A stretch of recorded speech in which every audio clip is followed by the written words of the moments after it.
The $12 HEIGM's secret that helped 305s chase 454s. What if I told you that a tiny $12 pile of stamped steel and springs held the power to wake up the most suffocated, embarrassing V8 engines of the Malaise era? Pop the cap off a 1980 Chevy 305 LG4, grab your timing light, and look inside. The horsepower didn't just vanish, it was taken hostage. For decades, the industry told us that low 8.0 to 1 compression ratios and tiny carburetors killed the American muscle car. But that is only half the truth.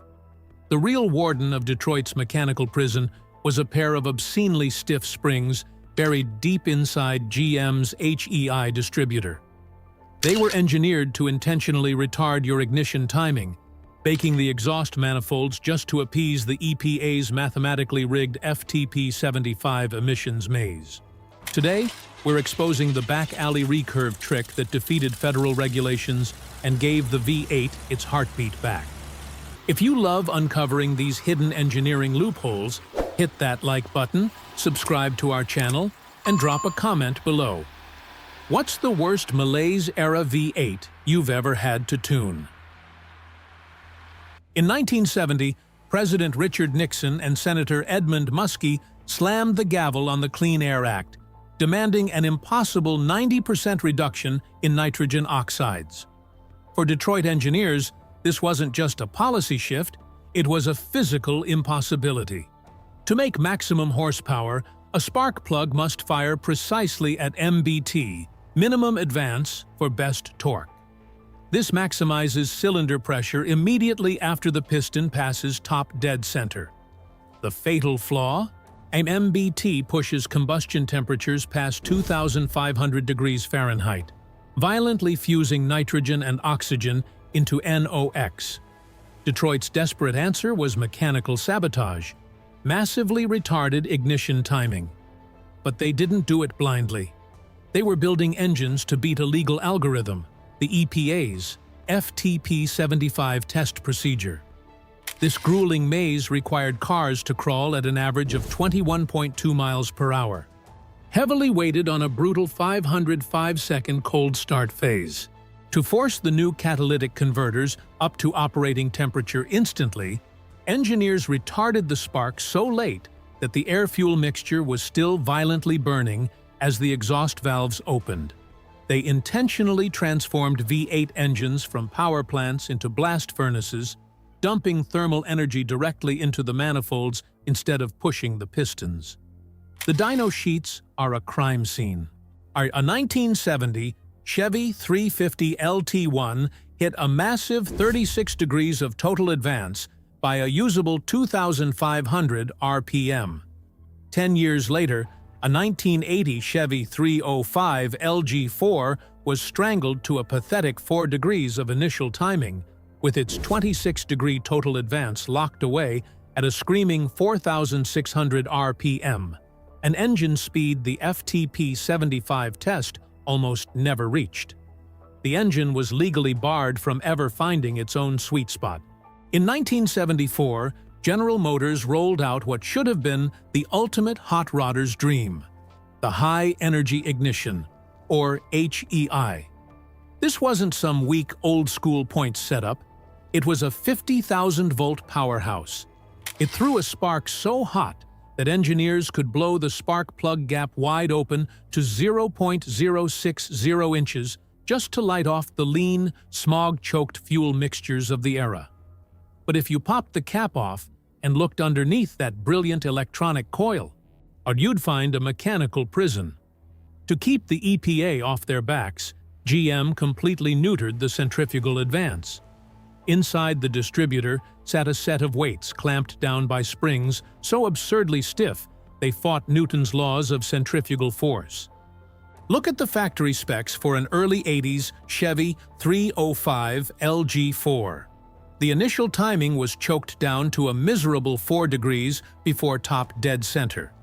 Sure, the distributor had 26 degrees of total advance built into it, but those heavy-duty factory springs wouldn't let it fully deploy until the engine was screaming at 4,600 RPM.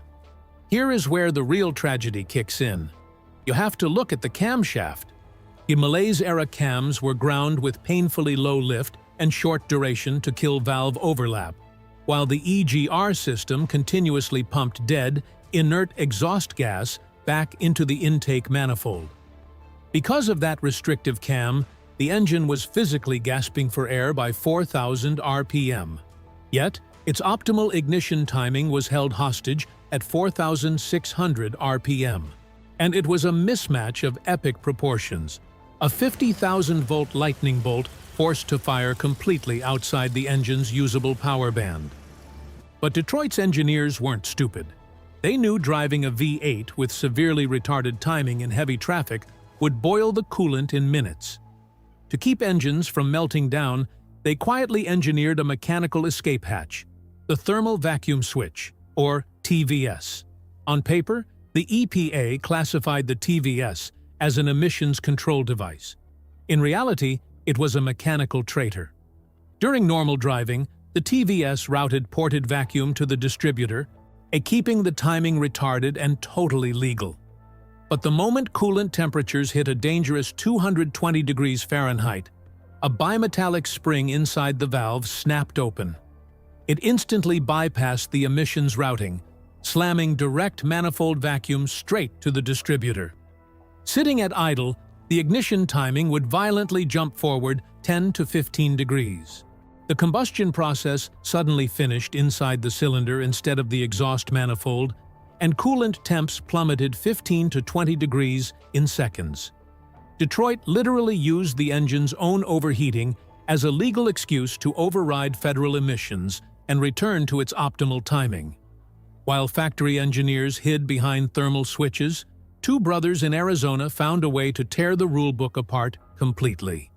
Dennis and Kyle Meckham discovered a glaring legal loophole. EPA regulations strangled original manufacturers, but dealer-modified cars existed in a gray area. They bought brand-new Pontiac Trans Ams, assigned them new DKM serial numbers, and effectively became a new manufacturer on paper. By simply tossing the stiff factory distributor springs and bringing full timing advance in at 2,500 RPM, their macho Trans Am jumped from 200 horsepower to over 250. While a factory 1977 W72 Trans Am choked through a 15.5-second quarter mile, the DKM car ran a blistering 14.3. They didn't reinvent the engine, they just legally gave it permission to breathe. By the late 1970s, the gearhead underground realized they didn't need to rip out the entire engine block to find the missing horsepower. The answer was buried in the back pages of hot rod magazines in the form of a $12 HEI Recurve kit. Companies like Mr. Gasket, founded by drag racing legend Joe Hrudka, sold a simple mechanical bypass. It contained new weights, a center plate, and 3 pairs of springs ranging from light to heavy. The fix was brutal but elegant. See, by throwing the obscenely stiff factory springs in the trash and swapping in the lightest springs, tuners allowed centrifugal force to easily overcome spring tension. The engine total advance of 34 to 36 degrees now slammed in at a usable 2,500 RPM instead of a breathless 4,600 RPM. Some veteran tuners even deployed black magic by mixing one light and one medium spring, creating a custom non-linear advance curve that built torque perfectly across the entire rev range. But to truly appreciate this mechanical victory, you have to look at the rivals. While a Chevy 305 LG4 could be resurrected for the cost of lunch, Ford 302 Windsor was trapped behind a highly conservative Duraspark electronic system. Ford had an ideal bore and stroke ratio, but relied on restricted timing to compensate for less efficient combustion chamber designs. Chrysler 318LA suffered a worse fate with the infamous lean burn system. See, Chrysler lacked the massive budget for advanced exhaust aftertreatment, so they desperately tried to clean emissions inside the cylinder using a primitive computer. If a single sensor failed, It would instantly command 0 degrees of timing, making the V8 run like a broken tractor. Why did GM inadvertently build the most hackable distributor of the era? The former Chrysler engineer Steve Albu tested the GM fleet in 1977 and was shocked to find them running smooth as silk, while Chrysler engines were choking to death. The secret was not under the hood, but under the floorboards. GM President Ed Cole had poured massive capital into highly efficient catalytic converters back in 1975. Because the exhaust system was doing the heavy lifting to clean emissions, GM engineers could afford to keep the HEI distributor purely mechanical. That left the ignition wide open for anyone with a screwdriver $12 and a basic understanding of physics. But the $12 kit hid a lethal trap that only seasoned mechanics understood: the knock margin. Detroit didn't just install those obscenely stiff distributor springs to appease the EPA, they did it to prevent the engines from physically blowing themselves to pieces. In the 1970s, the quality of early unleaded gasoline had plummeted, often yielding an abysmal 85 to 87 octane. Low-octane fuel burns fast and violently under pressure. By using the Recurve kit to slam 36 degrees of total advance into the combustion chamber at 2,500 RPM, you were demanding the air-fuel mixture to endure massive cylinder pressures while the piston was still rocketing upward. If the fuel was garbage, or the underhood temperatures were too high, the result wasn't a clean burn, it was detonation. It was a sonic shockwave slamming into the top of the piston. Ignore that terrifying pinging sound, and the physics of destruction took over without warning. Shattered piston ringlands, blown head gaskets, and localized heat spikes so extreme they would melt a perfect hole straight through the center of an aluminum piston. But the factory's retarded timing was a desperate shield to ensure these V8 engines survived their warranty periods on terrible fuel. The $12 Recurve kit wasn't just a performance upgrade. It was the driver assuming the risk. GM President Ed Cole understood this compromise. He oversaw the creation of a mechanical system docile enough to pass federal tests, yet purely analog, waiting for someone with a timing light and $12 to awaken it. That $12 Recurve kit was not just a pile of stamped steel weights and springs. It was the opening shot in the war for the right to tune. The Malaise Era was never a graveyard for American muscle, but rather a mechanical purgatory designed by the EPA FTP-75 testing algorithm. Engineers like Ed Cole did not fail. They engineered a brilliant dual-mode reality. They built a lobotomized factory setup to satisfy the federal government while hiding a purely analog 50,000-volt HEI architecture underneath. It was waiting patiently for anyone with a screwdriver and a basic grasp of centrifugal force. Today, the performance battlefield has shifted from wrenches and mechanical distributors to silicon chips and heavily encrypted ECUs. Modern timing curves are locked away behind digital walls, but the core philosophy remains identical. Every V8 engine deserves the right to achieve perfect combustion before the exhaust valve ever opens.